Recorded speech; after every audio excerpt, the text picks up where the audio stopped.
ठाणे महानगरपालिकेने सन 2024-25 या आर्थिक वर्षात 810 कोटी रुपये इतका विक्रमी मालमत्ता कर संकलित केलाय. 2024-25 या आर्थिक वर्षाकरिता 850 कोटी रुपये एवढा मालमत्ता कर संकलनासाठी अर्थसंकल्पीय उद्दिष्ट देण्यात आलं होतं. या उद्दिष्टाच्या 95% एवढा मालमत्ता कर संकलित करण्यात महापालिकेस यश मिळाले. महापालिकेच्या उत्पन्नाचा मालमत्ता कर हा महत्त्वाचा स्रोत असल्यानं मालमत्ता कर विभागानं कर संकलनास वर्षभर विशेष प्रयत्न केले. यामध्ये मालमत्ता कराची देयकं करदात्यांना आर्थिक वर्षाच्या सुरुवातीस ऑनलाईन लिंकच्या माध्यमातून देण्यात आली. मालमत्ता कराची देयकं प्रत्यक्ष प्रिंट करून करदात्यांना तात्काळ देण्यात आली. मालमत्ता कर जमा करण्यासाठी ऑनलाईन पद्धत उपलब्ध करून देण्यात आली आहे. तसंच महापालिकेच्या 21 संकलन केंद्रांपैकी कोणत्याही संकलन केंद्रावर हा कर भरण्याची मुभा करदात्यांना देण्यात आली आहे. तसंच संकलन केंद्रावर धनादेश, धनाकर्ष, एटीएम, डेबिट कार्ड, क्रेडिट कार्डद्वारे कर भरण्याचा पर्यायही उपलब्ध करून देण्यात आलाय. करदात्यांना सुट्टीच्या दिवशी कर भरणं सोयीस्कर होण्यासाठी जानेवारी ते मार्च 2025 दरम्यान सर्व शनिवार आणि रविवार तसंच सार्वजनिक सुट्ट्यांच्या दिवशी कर संकलन केंद्र सुरू ठेवण्यात आले आहेत. मालमत्ता कर भरण्यासाठी करदात्यांना रिक्षाच्या माध्यमातून जाहीर आवाहनही करण्यात आलं. गृहनिर्माण संस्थेच्या संस्थांना कर भरणं सोयीस्कर होण्यासाठी गृहनिर्माण संस्थेत मोबाईल व्हॅनच्या माध्यमातून शिबिरांचं नियोजन केलं. मालमत्ता कर भरण्यास करदात्यांना SMS द्वारे स्मरण देण्यात आलं. तसंच ज्या करदात्यांनी विहित मुदतीत कर भरला नाही अशा करदात्यांच्या मालमत्तेवर वॉरंट बजावून जप्ती, सेवा खंडित आणि इतर कारवाई देखील करण्यात आली. मालमत्ता कर वसुलीबाबत पालिका आयुक्त सौरभ राव यांनी वरिष्ठ स्तरावर नियमित आढावा घेऊन मार्गदर्शन केलं. प्रभाग स्तरावरील उपायुक्त, सहाय्यक आयुक्त, कर निरीक्षक, वसुली लिपिक आणि सर्व कर्मचाऱ्यांनी मालमत्ता कर संकलनाकरिता अथक प्रयत्न केले. मालमत्ता कराच्या प्रभावी वसुलीसाठी समाज माध्यम, प्रसार माध्यमांचाही उपयोग झाल्याची माहिती उपायुक्त जी गोदेपुरे यांनी दिली. 2023-24 या आर्थिक वर्षामध्ये 702 कोटी रुपये एवढ्या मालमत्ता कराचं संकलन झालं होतं. मागील वर्षाच्या तुलनेत ठाणे महापालिकेनं 108 कोटी रुपये इतका अधिक मालमत्ता कर वसूल केलाय.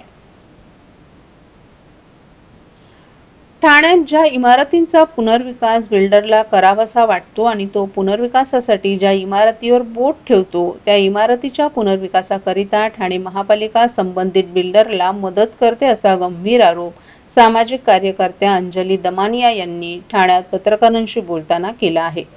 कोपरी कॉलनीमधील इमारत क्रमांक 16 ही अतिधोकादायक झाल्याचं सांगत पालिकेने ही इमारत जमीनदोस्त केली आहे. यामुळे येथील रहिवासी बेघर झाले असून याबाबत सामाजिक कार्यकर्त्या अंजली दमानिया यांनी मंगळवारी ठाणे महापालिका आयुक्त सौरभ राव यांची भेट घेऊन त्यांच्याशी चर्चा केली. या चर्चेनंतर दमानिया यांनी पत्रकारांशीही संवाद साधला. कोपरी कॉलनीमधील 16 क्रमांकाच्या इमारतीत एकूण 36 रहिवासी होते.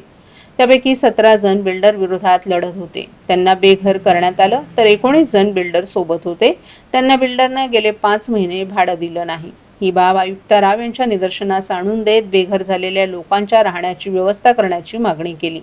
ही मागणी त्यांनी मान्य केल्याचंही दमानिया यांनी सांगितलं.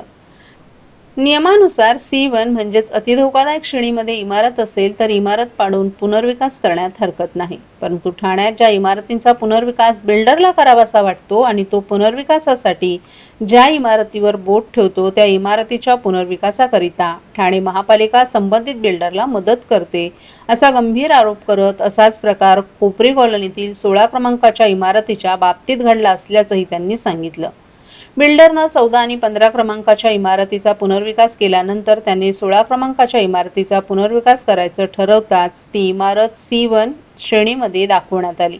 2023च्या अहवालानुसार ही इमारत C2B या श्रेणीमध्ये होती असा आरोपही त्यांनी केलाय.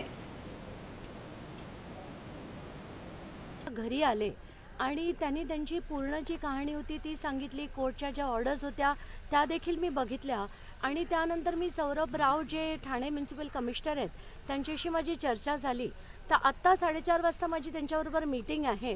आत्ताच्या खटकेला जे माझ्या मागे बिल्डिंग आहे त्या अशा अनेक म्हणजे हे मोडस ऑपरेंडी झालं आहे ठाण्यामध्ये की बिल्डिंगना C1 कॅटेगरीमध्ये डिक्लेअर करायचं आणि पोते सगळेचे सगळे बिल्डर्स यांचं TMCशी असलेलं इतकं उत्तम गणित आहे की आज आपण बघताय माझ्या मागे असलेली ही सगळी लोक बेघर झालेली आहेत.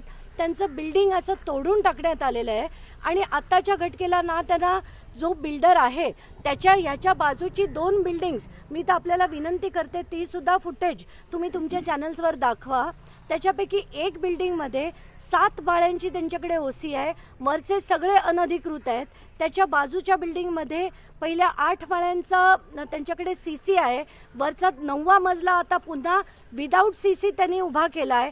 TMCला हे दिसत नाही आणि ही गत खूप बिल्डिंग्सची आहे. आणि मग शेवटी कोर्टाकडनं जेव्हा ऑर्डर्स येतात की हे बिल्डिंग तोडून टाका, असं जे काम होतंय, TMCचा जो अंधाधुंद कारभार चाललाय तो कुणामुळे चाललाय, त्याच्यात ह्या सगळ्या राजकारण्यांचे काय रोल आहेत हे खरंच मला बोलायला भाग पाडू नका. हे सगळं जे आहे ते थेर बंद झाले पाहिजेत. आणि या बिल्डिंग नंबर 16चे आणि या बाजूचे 2 बिल्डिंगचे जे बिल्डर आहेत त्यांना मी ताकीद देते की आता हे थेर बास, आता लोकांसाठी लढायला आम्ही उभे राहू आणि हे तुमचे झालेले जे धंदे आहेत ते बंद पाडू. महाराष्ट्रातील भगिनींना आधार देणारी राज्य शासनाची मुख्यमंत्री माझी लाडकी बहीण योजना. या योजनेअंतर्गत अल्प उत्पन्न गटातील 21 ते 65 वयोगटाच्या भगिनींना मिळणार दरमहा 1500 रुपयांची मदत. अर्ज करण्यासाठी 31 ऑगस्ट 2024 पर्यंत मुदतवाढ.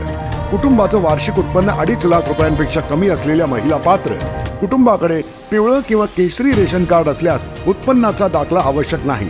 पांढरं रेशन कार्ड असेल किंवा रेशन कार्ड नसेल तर कुटुंबाचं वार्षिक उत्पन्न 2.5 लाखांपेक्षा कमी असल्याचा दाखला आवश्यक.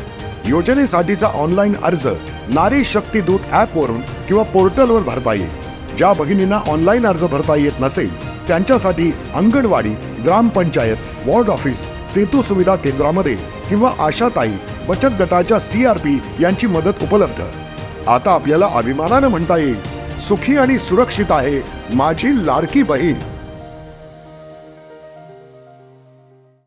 आनंद चॅरिटेबल ट्रस्टच्या वतीने आयोजित शिवाजी मैदान जांभळी नाका येथे सुरू असलेल्या चैत्र नवरात्र उत्सव भक्ती आणि कला महोत्सवाच्या काल 3ऱ्या दिवशी भोजपुरी लोकसंगीत नाईटचं आयोजन करण्यात आलं. यावेळी सुप्रसिद्ध लोकगायक शिवम पांडे आणि लोकगायिका ममता उपाध्याय यांनी आपल्या सुमधुर गीतांनी उपस्थितांना मंत्रमुग्ध केलं. आमदार सुनील शिंदे यांनी कुटुंबियासह देवीचं दर्शन घेतलं आणि महाआरतीत सहभागी झाले. या कार्यक्रमात ठाणे, नवी मुंबई आणि मीरा भाईंदर परिसरातील उत्तर भारतीय समाजातील विविध क्षेत्रांमध्ये उल्लेखनीय योगदान देणाऱ्या व्यक्तींना विशेष सन्मान देण्यात आला. सत्कारप्राप्त मान्यवरांमध्ये doctor Ashwini Pandey, Sheetal Mishra, Kanhaiya Gupta, doctor Sanjay Singh, advocate दरम्यान सिंग, विजय प्रताप सिंग, दुर्गविजय पाल, गोपाल पांडे आणि अंकित राय यांचा समावेश होता. हा सन्मान आमदार सुनील शिंदे, मधुकर देशमुख, कृष्णकुमार कोळी, प्रदीप शिंदे, सुरेश मोहिते, राजेंद्र महाडिक, महेश ढोमणे आणि सीमा राजपूत यांच्या हस्ते प्रदान करण्यात आला. या कार्यक्रमाला उत्तर भारतीय समाजातील प्रमुख मान्यवरांसह अनेक प्रतिष्ठित नागरिकही उपस्थित होते.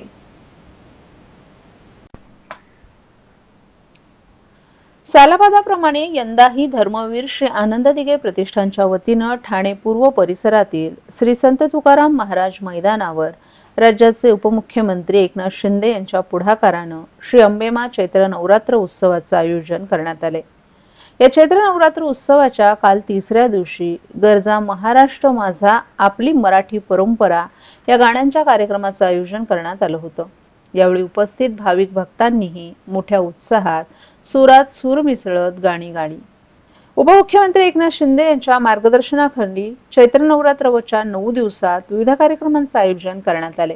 यामध्ये दररोज महायज्ञासोबतच महाप्रसादाचं देखील आयोजन करण्यात आलं असून देवीच्या दर्शनासाठी भाविकांनी अलोट गर्दी केली आहे. तसंच महाप्रसादाचा आणि महाभंडाऱ्याचा देखील लाभ हजारो भक्तगण दररोज घेत आहेत.